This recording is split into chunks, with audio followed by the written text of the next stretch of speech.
Hello, greeting bunnies. My name is Stephanie Blaze, and I am an AmeriCorps member from Hope Sound Elementary.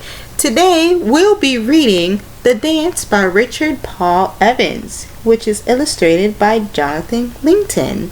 Let's get started.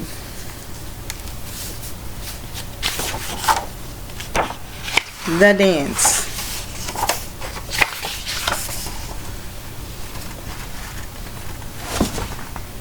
A father once had a daughter. She was a happy little girl who liked things that little girls do. Dress-ups and kittens, and sometimes both together. But most of all, she likes to dance.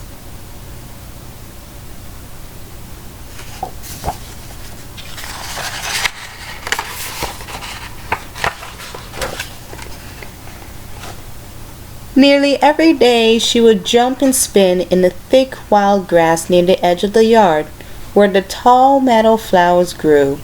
Though she didn't see him, her father watched, and he smiled.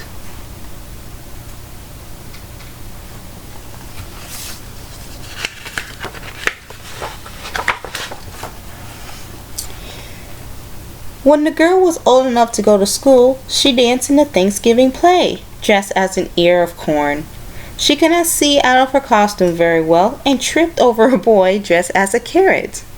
Though she could not see her father, he was watching, and he smiled.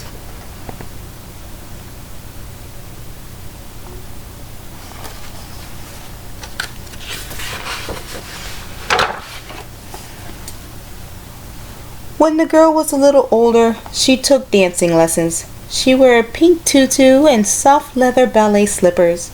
At her first dance recital, she tried very hard to remember her steps. She did not see her father standing close to the stage, but he was smiling.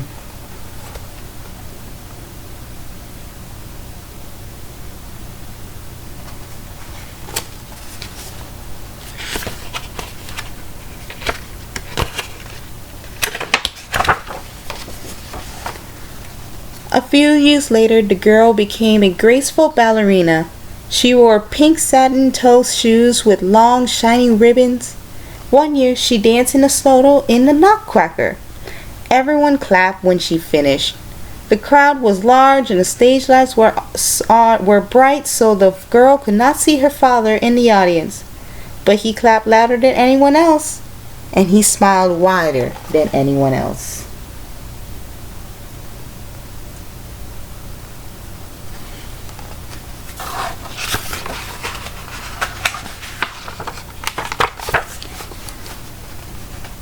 The girl grew into a young woman.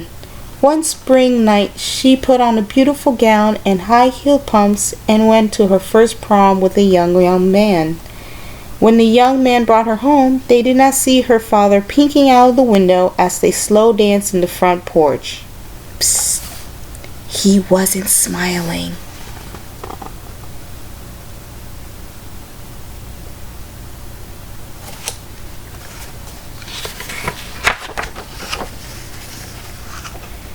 The young woman fell in love with the young man, and they soon decided to marry. At the end of the wedding day, she waltzed with her father. Then the father gave his girl's hand to the young man and left the dance floor.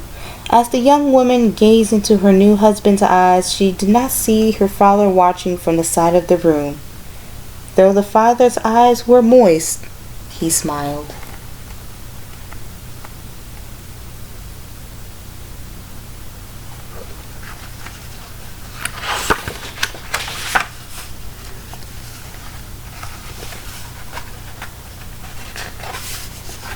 The young woman and her new husband moved far away from the home with the thick grass and tall meadow flowers.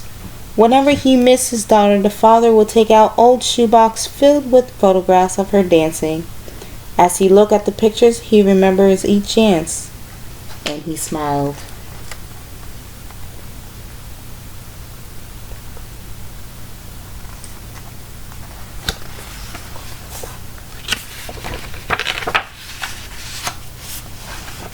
Many years passed. One day the father called his daughter on the phone.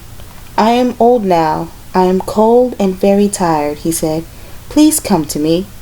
I would like to see you dance just one more time." The daughter came. She found her father in his bed, and she danced for him. But the father did not smile.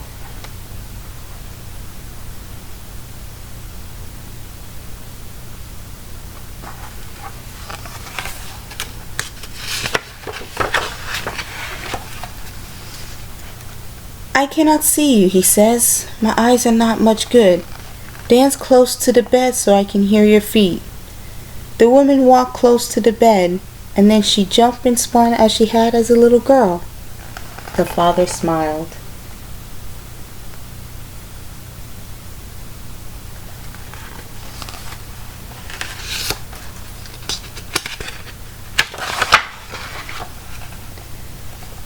Then the woman sat on her father's bed. She lay her face against his, took his hand, and they swayed back and forth. In this way, they danced once more.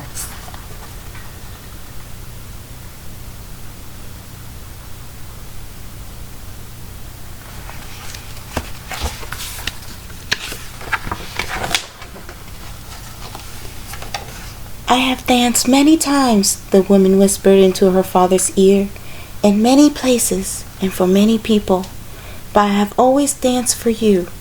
How can I ever dance again?" She buried her head in her father's chest, but her father shook his head.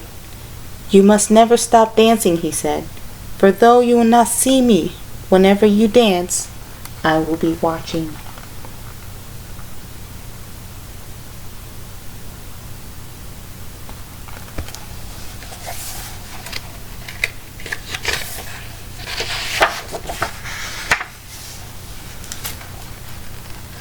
Then the father went to sleep. As the daughter silently left his side, she stopped at the doorway and looked back once more at the father she loved, and then she danced.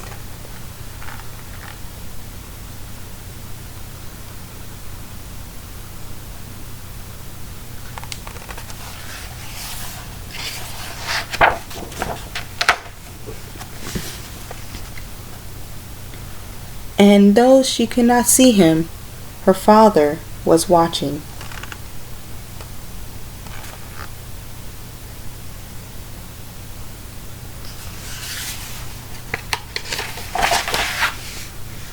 And he smiled. The end. I hope you enjoyed that book. I'll see you guys next time. Goodbye.